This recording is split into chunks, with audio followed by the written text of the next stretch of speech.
Bienvenidos a Aires Constitucionales, espacio de la Asociación Argentina de Justicia Constitucional. Breve pausa y ya volvemos con Derecho del Deporte. Aires Constitucionales, un programa auspiciado por la Asociación Argentina de Justicia Constitucional.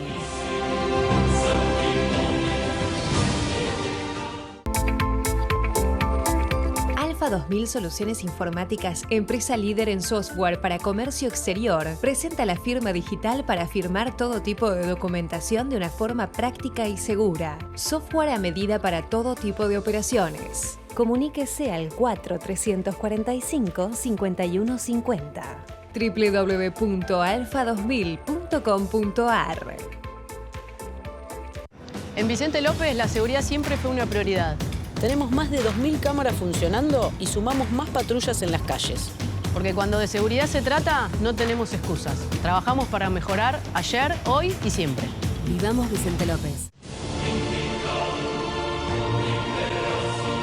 Bueno, y aquí seguimos en Aires Constitucionales desde Madrid, conversando sobre el derecho del deporte con nuestro invitado especial, director del Instituto de Derecho del Deporte de nuestra asociación, José Emilio Josami Delibasich, que es mediador de FIFA y mediador del Comité Olímpico Español. Bienvenido, José.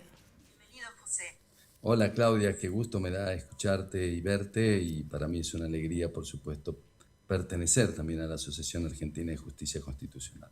Un fuerte abrazo desde aquí. Lo mismo digo, José.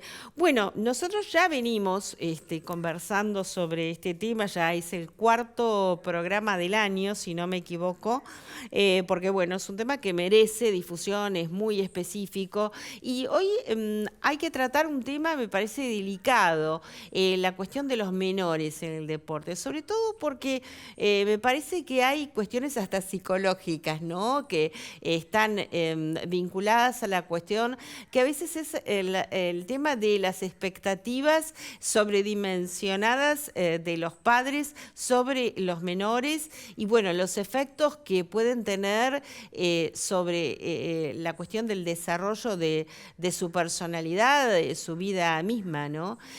¿Cómo funciona esto jurídicamente? ¿Cómo se puede prevenir? Y bueno, ¿cuál es tu experiencia al respecto?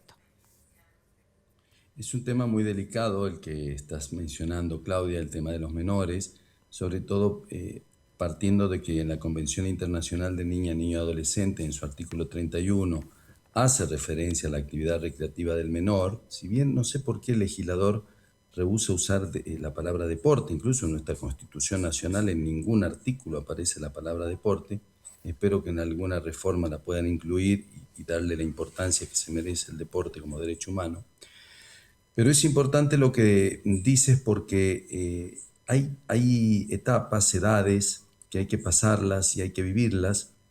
La edad muchas veces de un niño en donde el deporte es una actividad netamente recreativa, de diversión, de jugar, no de competir. Y otra que a partir ya creo que de 15 a 16 años, donde incluso ya se puede hacer un contrato profesional, porque sabemos que los contratos laborales pueden realizarse a partir de los 16 años en la mayoría de los países, ya puede acceder al plano profesional, ¿no? Entonces, el tema del menor es un tema muy delicado, porque creo que hay que saber respetar esas etapas, no adelantarse, como hay muchos, y ha ocurrido en Argentina, de querer hacer jugar a un chico de 14 o 15 años en la primera división de un club, haciéndolo compartir vestuario con gente mayor, haciéndolo compartir experiencias con gente mayor, y que eso realmente no nos parece bien desde la ética, no nos parece bien. Como también hay muchos padres, como vos bien lo decías y lo mencionabas recién, que ven en los niños la salvación económica, ¿no? Y a veces son cómplices también después de estos problemas psicológicos, como también hacías referencia tú, de estos niños que terminan muchas veces frustrándose porque tal vez no llegan a completar la ilusión que tenían, y realmente es un problema bastante serio, ¿no? Se prevé, no sé si me ocurre, la existencia de equipos interdisciplinarios, normativamente, digo, reglamentariamente, para el caso de menores que estén... Sí, sí, sí, completamente. Hoy la psicología del deporte, por ejemplo, como el derecho deportivo, ya son dos ciencias que no pueden ser eludibles por parte de federaciones, de clubes, de asociaciones, de instituciones deportivas. O sea, la psicología del deporte tiene la importancia ya de un preparador físico, o sea, dentro de un plantel y por supuesto del abogado.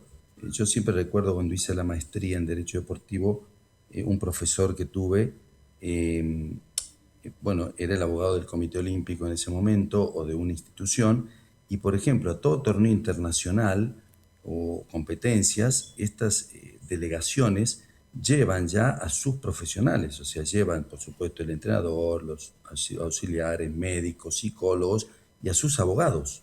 ¿M? Por los claro. planteos que puedan realizarse, aunque sean fuera de la competencia, pero por relaciones con los estudios jurídicos que se hallen en el lugar donde se da la competencia y también, por supuesto, porque el derecho deportivo es un derecho o un ordenamiento jurídico de carácter internacional, ¿no? Donde se puede tranquilamente poder ejercerlo. El tema de los menores, como te decía, también hay una vulnerabilidad muy grande que FIFA ha puesto un límite, y esto ocurre en Argentina, y me permite decirlo, que, por ejemplo, en el fútbol, que es el deporte más popular, hoy en muchas provincias de la Argentina se siguen cobrando los pases de menores que no son jugadores profesionales. Esto FIFA ya lo ha determinado claramente en el año 2001, diciendo que el derecho de retención no existe. Hay muchos problemas con esto, hay conflictos donde un niño quiere ir a jugar a un club, después se quiere ir de ese club porque su amiguito se fue a otro club, porque no se lleva bien con el entrenador, por lo que fuera. Y los clubes se lo impiden. Entonces le piden un dinero al padre o le piden que pague una indemnización, y eso está totalmente prohibido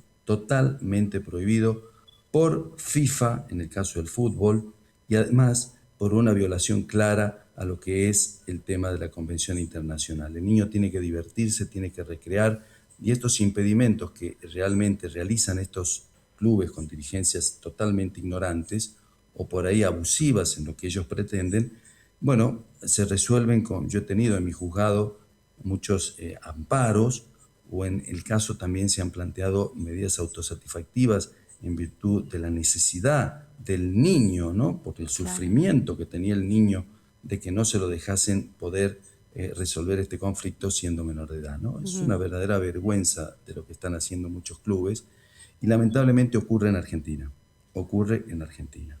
Y esto, por supuesto, como te decía, ya yendo a los tribunales de AFA o a los tribunales de FIFA, sobre todo, se puede resolver o bien con un amparo, pero siempre y cuando teniendo jueces que conozcan de derecho deportivo, que tengan la experiencia, por supuesto, de conocer la normativa y de conocer también la experiencia viva de lo que representa esto. Esto es una de las cuestiones que vulnera y que daña muchísimo a los menores de edad. Sí, hay algo que me preocupa particularmente, no soy especialista en la disciplina, pero digo, algo puede estar normado correctamente, pero luego llegado a la práctica, digamos, un entrenador que tiene una práctica abusiva de entrenamiento sobre los menores. Esto de tu experiencia, ¿cómo funciona? Qué buena pregunta. Vos sabés que te voy a dar un ejemplo. Yo soy profesor en la Universidad 3 de Febrero hace más de 20 años, y la mayoría de mis alumnos eran profesores de educación física. eh, y una vez me comentó una profesora que ella daba natación y que de la dirigencia de natación se pedía o se exigía a los entrenadores que se debe entrenar a niños de 8 o 9 años con un plan de alto rendimiento.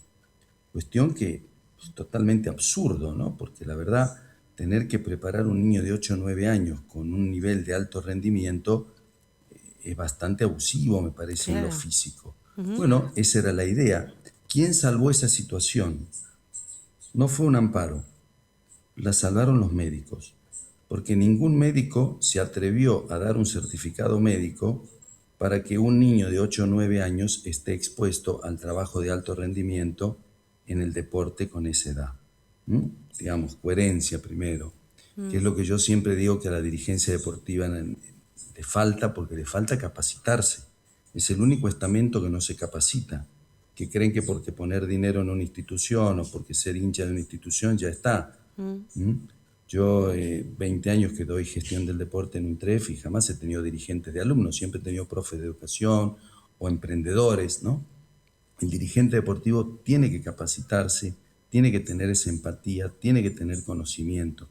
Y este ejemplo que me lo trajo una alumna en un momento, realmente me sirve porque lo digo en muchas conferencias, cómo sucedió este hecho que va a tu pregunta, ¿no?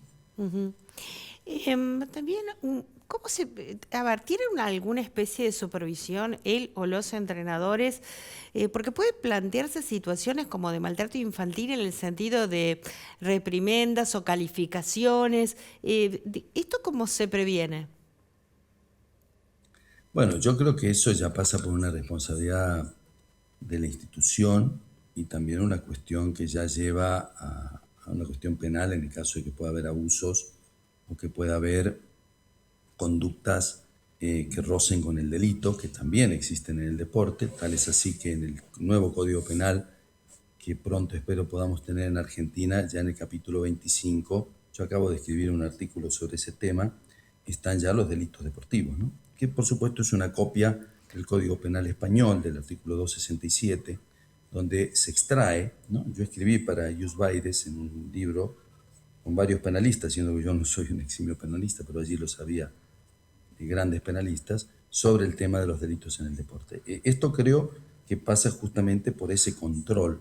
Si bien, por ejemplo, FIFA tiene un articulado en su artículo 19 que se refiere exclusivamente a los menores, y es más, en esta última reforma que acaba de hacer con respecto al caso de Arraiz y al caso de los menores, ha previsto poder extender los contratos, porque los contratos de 16 a 21 años solamente podían ser de 3 años, y ahora FIFA ha estimado que se pueda dar como un contrato profesional de 5 años en algunos casos, pero siempre previniendo que no haya cláusulas abusivas o cláusulas leoninas en el tema de la rescisión de los menores de edad. También FIFA cuida y protege mucho a sus niños o a los niños de los agentes o representantes, en donde también hay graves responsabilidades, Claudia, de estas personas que representan y que muchas veces abusan, ¿no? Y ha habido casos que han dejado niños varados por el mundo, y todo eso lo ha visto FIFA y por supuesto que ha reformado el reglamento tratando de que estas cosas no ocurran nunca más, ¿no? Sí, mi pregunta iba más, José, a esta cuestión que tiene que ver, por lo que entendí, va más sobre el hecho consumado. Digo, ¿queda librado a cada institución el sistema como para prevenir que esto no suceda, estas conductas abusivas por parte de los superiores, digamos, entrenadores o representantes incluso? Yo creo que sí, a ver, está, si bien en cada institución, pero también si cada entrenador comete un delito, por supuesto va a ser condenado si es denunciado. Sí, sí.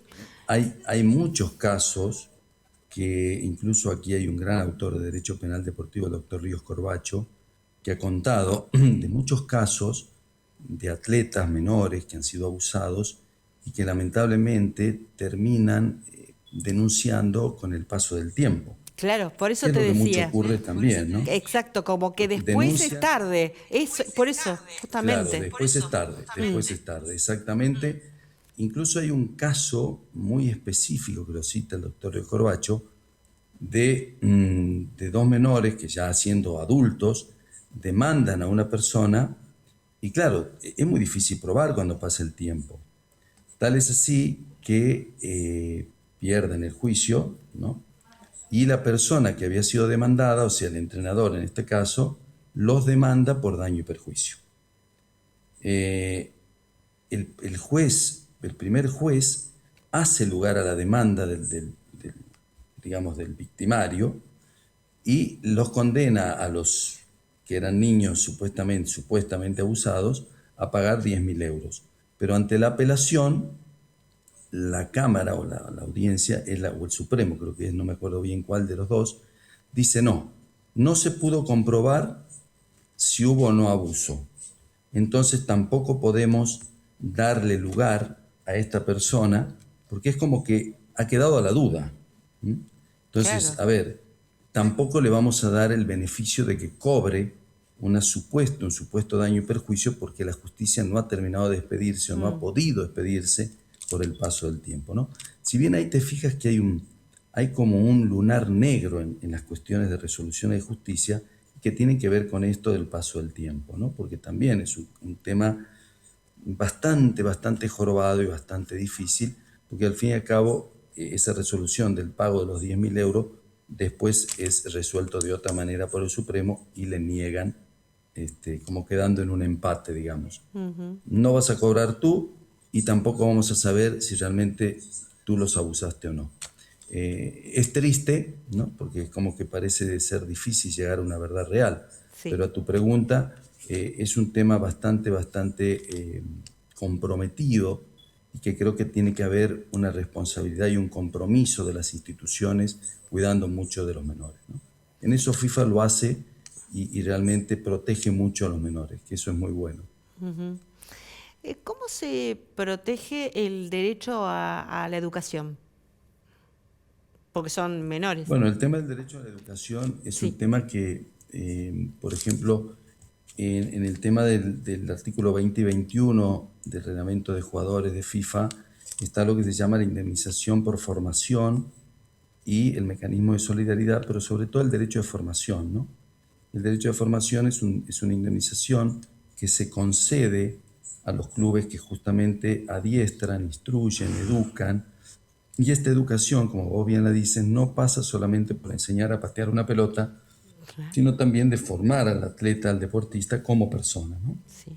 Y yo creo que ya muchos clubes, muchas instituciones guiadas por federaciones, y no solo en el fútbol, están tratando de darle esa importancia. Incluso en Argentina está la ley 27211, que es la ley de derecho de formación nacional, que pone énfasis en esto y que de alguna manera también le da lugar a que esos niños tengan, digamos, una formación, una educación, y que estos clubes, educadores, formadores, el día de mañana puedan cobrar una participación indemnizatoria cuando ese jugador pueda firmar su primer contrato profesional con el club que lo cobre, dentro de una edad. Por ejemplo, la ley argentina la marca entre los 9 y los 18 años, la ley de FIFA la marca entre los 12 y 21 y jugando hasta los 23, participando hasta los 23, o sea, dando, digamos, montos que van a poder cobrarse cuando se firma el contrato o cada vez que se pueda hacer una transferencia o un nuevo contrato, digamos, del jugador, ¿no?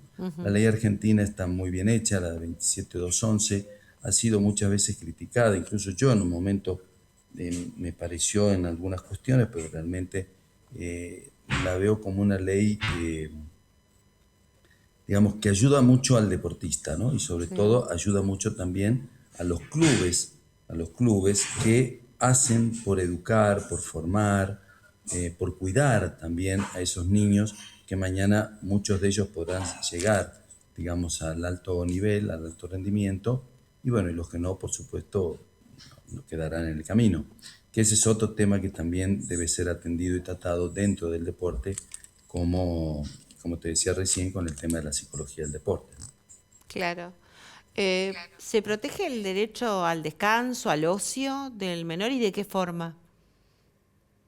Qué buena pregunta, sí. Bueno, yo creo que, como te decía recién con el ejemplo que me traía mi alumna, yo creo que tiene que haber una protección a todo lo que tiene que ver con el derecho al descanso.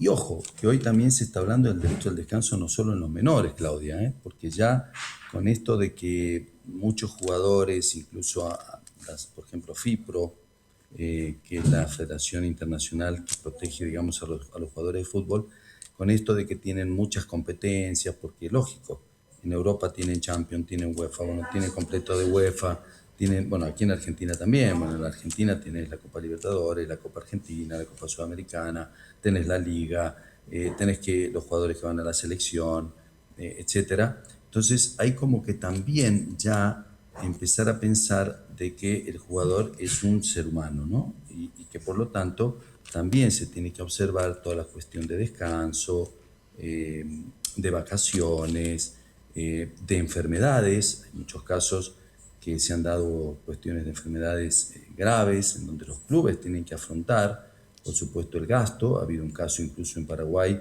donde se ha aplicado daño moral porque el club le negaba a un jugador que tenía cáncer seguirle pagando su remuneración y en un juicio, bueno, terminó perdiendo el club, por supuesto.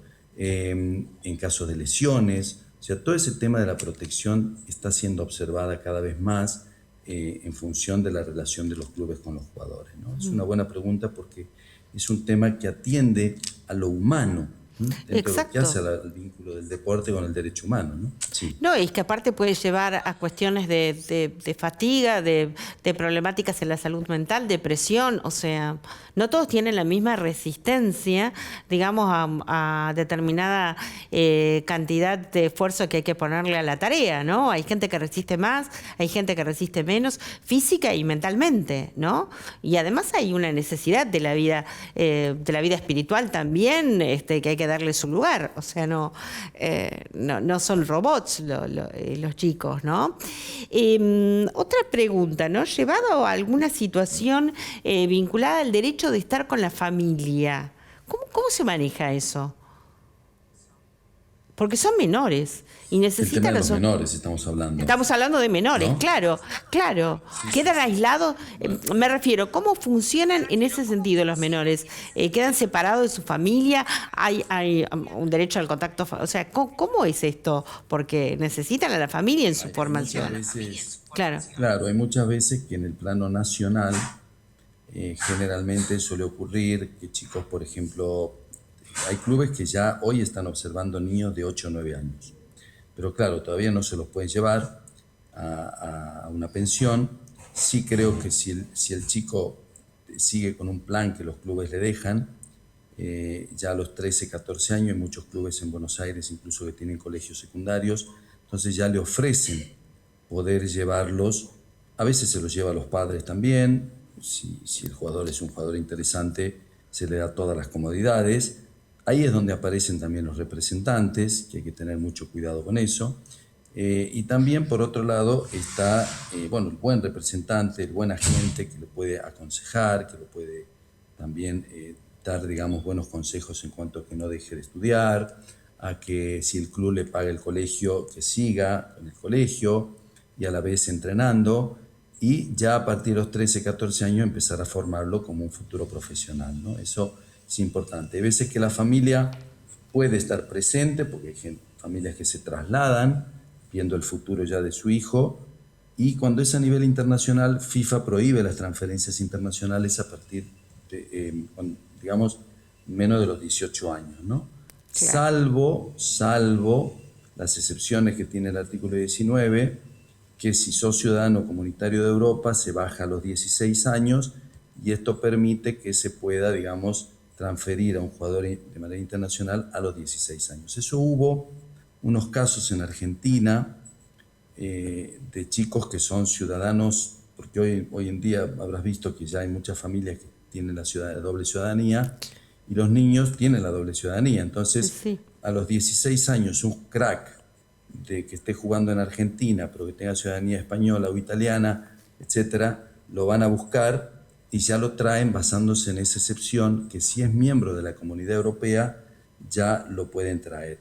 Hay un fallo del TAS porque, claro, geográficamente uno puede decir, bueno, pero él vive en Argentina, pero creo que esto entra a lo que acontece al derecho internacional público, que es otra de las ramas que también la metemos en el derecho del deporte, porque como tú sabes, el ius sanguinis, que pertenece al derecho europeo, es que el europeo es europeo en cualquier parte del mundo. Y nosotros, bueno, tenemos el ius gentium, que es el derecho de gente, que solo nos asiste en el territorio donde vivimos. Uh-huh. Por lo tanto, ese chico con pasaporte europeo es europeo y se hace merecedor a ese beneficio de que ya lo puedan transferir a los 16 años, ¿no?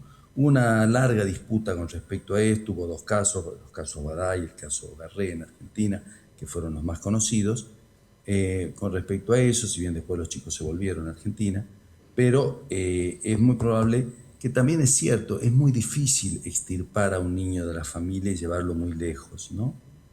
Tiene que tener... Y si me eso una vez nos permitís, contaba José, Peterman. claro, más allá de la cuestión legal, a los 16 años todavía está en formación y es bastante traumático también romper con sus amigos, con su realidad social, con su familia. Entonces, por eso te preguntaba cómo se trata este tema, porque, digamos, no es tan fácil. No es ni siquiera para los adultos, imagínate para un chico de 16 años, ¿no?